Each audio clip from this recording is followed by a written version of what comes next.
안녕하세요. 까막눈입니다. 컴퓨터는 누가 왜 만들었을까요? 오늘날 대부분의 선진국 사람들은 컴퓨터나 스마트폰을 거의 하루 종일 사용합니다.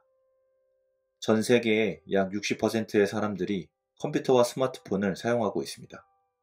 약 50억 명의 사람들이 컴퓨터와 스마트폰을 매일 사용한다는 의미입니다. 그렇다면 컴퓨터는 누가 만들었을까요? 그것을 처음 발명한 사람들은 그 특허권을 활용해서 엄청난 돈을 벌고 있을 것이라고 생각하기가 쉽습니다. 과연 그 사람들은 누구일까요? 정말로 아직도 엄청난 돈을 벌고 있을까요? 결론부터 말씀드리자면 그렇지 않습니다. 컴퓨터에 대한 특허권은 어느 누구의 소유도 아닌 공공의 재산이기 때문입니다. 어째서 인류 역사에서 가장 위대한 발명품이라고 해도 과언이 아닌 컴퓨터의 특허권이 특정 개인의 소유가 아니라 공공의 재산이 되었을까요? 이번 영상에서는 그 이유에 대해서 살펴보도록 하겠습니다.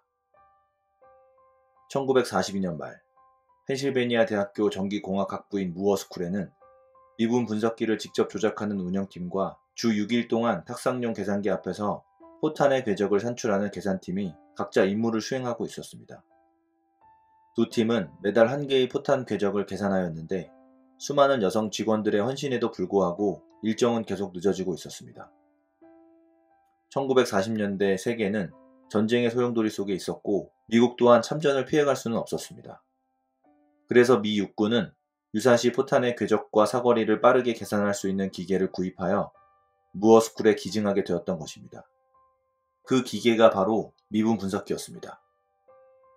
미분 분석기는 숙련된 직원이 탁상용 계산기를 사용하여 이틀간 작업해야 얻을 수 있는 계산을 20분 만에 수행할 수 있는 기계였습니다. 그러나 전쟁으로 인해 계산해야 할 포탄의 궤적은 쌓여만 갔고 미분 적분기로는 감당하기 어려운 수준이 되어갔습니다. 1941년 9월 무어스쿨의 조교수로 임용된 존 모클리는 이런 상황을 충분히 인지하고 있었고 분석기 주변을 샅샅이 훑어보면서 전자기기를 이용하여 작업 속도를 높이는 방법을 연구하였습니다. 그러다가 그는 고속 진공관을 이용한 계산법이라는 아이디어를 떠올리고 메모지에 기록해 놓았는데 1943년 봄 헤르만 골드스타인이 이 메모를 발견하고 모클리의 아이디어에 완전히 매료되어 탄도학 연구소의 담당자를 찾아가 필사적으로 투자를 설득하게 되었습니다. 그리하여 1943년 6월에 탄도학 연구소는 15개월 안에 애니악 프로젝트를 완성한다는 조건으로 15만 달러짜리 투자 계약을 체결했고 프로젝트 PX라는 암호명 아래 애니악의 프로젝트가 시작될 수 있었습니다.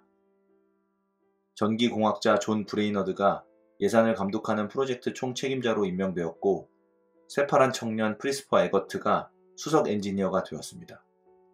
프로젝트의 기본 아이디어를 떠올린 모클리는 시간제 고문으로 밀려나게 되었습니다.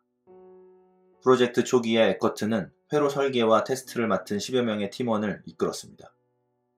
그러나 1944년에 본격적인 공사가 시작되자 필요한 인원이 급속도로 불어나 35명의 전선공과 조립공, 그리고 기술자들이 새로 고용되었습니다. 수많은 인원들의 밤샘 작업에도 불구하고 프로젝트 일정이 계속 지연되면서 육군 참모들의 인내심은 점차 바닥을 드러내고 있었습니다.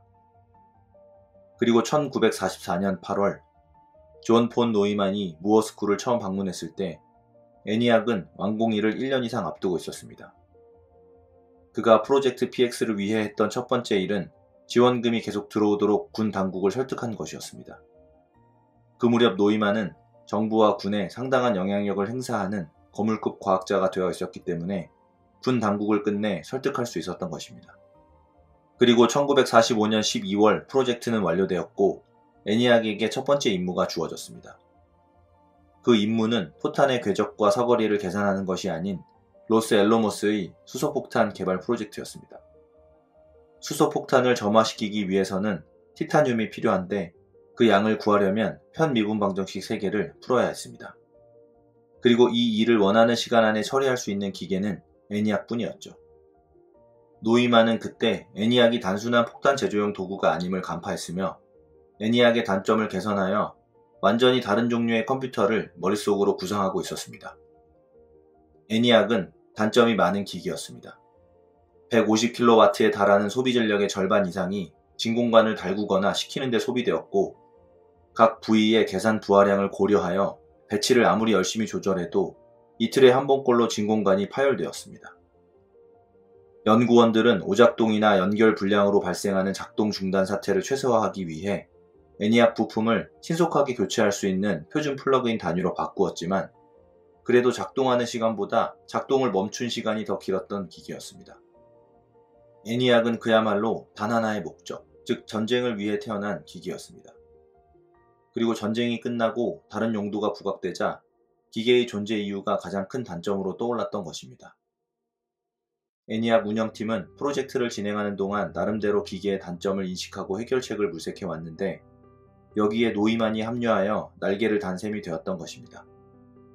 이들은 애니악의 후속 컴퓨터 개발 계획서를 빠르게 작성하여 제출했고, 8월 29일에 열린 지휘부 회의에서 계획이 승인되었습니다. 이에 무어스쿨 연구팀은 새로운 컴퓨터 개발 계획에 프로젝트 PY라는 암호명을 붙이고 곧바로 열띤 토론에 들어갔습니다.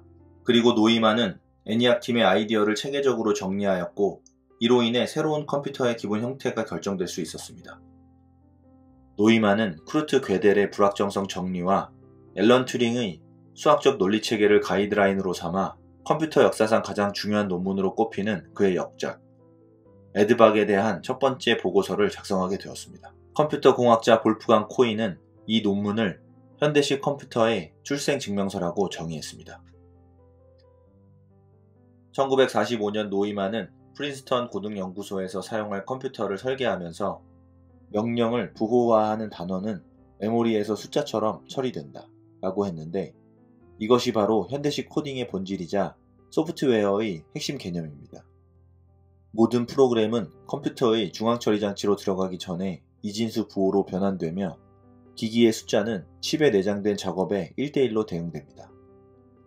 노이만의 조리법에는 총 5개의 기관이 등장하는데, 처음 3개는 덧셈이나 곱셈 같은 수학 연산을 수행하는 중앙 산술 장치와 명령이 올바른 순서로 실행되도록 제어하는 중앙 제어 장치, 그리고 계산기의 코드와 숫자를 저장하는 메모리였습니다. 나머지 4번째와 5번째는 계산기의 내부와 외부로 데이터를 전송하는 입력 및 출력 장치였습니다. 그리고 지금도 컴퓨터 설계자들은 컴퓨터의 전체적인 구성을 폰 노이만 구조라고 부르고 있으며, 요즘 사용되는 대부분의 컴퓨터, 즉 스마트폰, 노트북, 데스크톱 등의 컴퓨터는 이 원칙에 따라 제작됩니다. 노이만은 로스 앨러모스 시절 숫자 처리 능력 때문에 고생했던 사례를 강조하면서 저장 장치는 무조건 커야 한다고 주장했습니다. 그는 에드박 보고서에서 저장 용량을 단어 8,000개로 지정했는데, 10자리 숫자 10개를 간신히 저장했던 애니악보다 훨씬 큰 것이었습니다. 그래서 역사학자들은 이렇게 말했습니다. 애니악은 포탄 궤적 측정용이고 에드박은 원자폭탄 개발용이었다 라고 말이죠. 노이만은 에드박 보고서의 상당 부분을 지연선을 설명하는 데 할애했는데, 지연선은 1944년 프리스퍼 에커트가 발명한 회로 소자로, 이것을 활용하면 저렴한 가격으로 저장 용량을 크게 늘릴 수 있었습니다. 그러나 지연선은 전성기를 제대로 누리지 못하고 물러나게 되죠. 형광면에 하전 입자로 점을 새겨서 데이터를 저장하는 음극성관이 새로 등장했고, 세라믹 고리의 자화 상태를 뒤집어서 0 또는 1을 저장하는 자기 코어 기억장치가 연이어 발명되었기 때문이었습니다. 게다가 이 모든 것은 저장 용량이 수은 튜브의 수백만 배에 달하는 소형 트랜지스터와 이들로 구성된 반도체 메모리 칩이 등장하면서 역사의 뒤안길로 사라졌습니다. 그러나 오늘날 컴퓨터에 장착된 메모리는 여전히 에커트의 지연선 원리에 따라 작동합니다. 에드박 보고서는 결국 완성되지 못했습니다. 1945년 여름에 노이만에게 맨하튼 프로젝트라는 이름의 시급한 임무가 떨어졌기 때문이었습니다. 그 후 애니악 개발을 주도했던 헤르만 골드스타인은 미완성 상태의 에드박 보고서를 대충 마무리 지은 후 미국을 비롯한 여러 나라에서 컴퓨터를 설계 중이었던 과학자와 공학자들에게 배포하였습니다. 그리고 골드스타인은 보고서의 표지에 노이만의 이름을 적어 놓았는데, 컴퓨터 설계도로 특허 출원을 마음에 두고 있었던 에커트와 모클리는 자신들의 이름이 누락되었다며 크게 분노했고, 노이만이 전임자가 했던 일을 그대로 따라하면서 자신의 역할을 부풀렸다고 주장하였습니다. 그런 주장에도 불구하고 1947년 컴퓨터에 대한 특허권은 노이만이 소속되어 있었던 미국 고등연구소의 소유로 넘어가게 되었고, 고등연구소 컴퓨터 설계팀은 자세한 보고서를 작성하여 전 세계 175개 연구소에 보내는 등 컴퓨터 시대를 앞당기는 데 커다란 역할을 하였습니다. 그리고 1952년 IBM이 노이만의 자문을 통해 폰 노이만 구조를 채택한 첫 상업용 컴퓨터인 IBM 701을 출시하게 되면서 컴퓨터의 상용화가 시작되었습니다. 1960년대에 IBM은 전 세계 전자컴퓨터의 70%를 생산하는 초대형 기업으로 성장하게 되었습니다. 그 후 1960년대에 접어들면서 애니악 개발을 주도했던 펜실베니아 대학교와 애니악 프로젝트의 투자자였던 스퍼리랜드 법인 간의 컴퓨터 특허권을 둘러싼 소송전이 시작되었고, 1973년 10월 애니악과 에드박에 대한 지적재산권 및 특허권 관련 소송은 마침표를 찍게 되었습니다. 연방법원의 최장기 재판 기록을 세운 이 기나긴 소송전에서 결국 법정은 20세기 최고의 발명품에 어느 누구도 독점할 수 없다는 판결을 내렸습니다. 그로부터 약 10년 후 미국에서는 기업 비밀을 지향하고 가능한 많은 정보를 공유하여 공동의 이익을 추구하자는 오픈소스 운동이 일어나 수많은 발명가와 혁신가들이 꿈을 펼칠 수 있는 토대가 마련될 수 있었습니다. 결국 최초의 컴퓨터는 애니악이지만 현대식 컴퓨터의 구조를 만든 것은 존 폰 노이만이라고 할 수 있는 것입니다.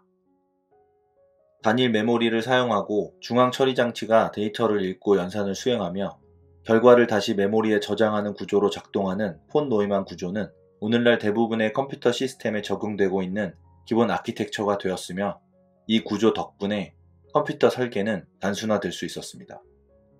그리고 IBM이 이를 상업적으로 구현하게 되면서 큰 성공을 거두고 전 세계적으로 컴퓨터 산업이 크게 도약할 수 있었던 것입니다.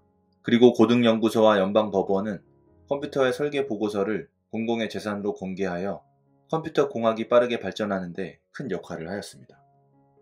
그렇게 20세기 최고의 발명품인 컴퓨터는 공공의 재산이 되었고, 빠르게 컴퓨터의 시대, 그리고 스마트폰의 시대가 도래할 수 있었습니다.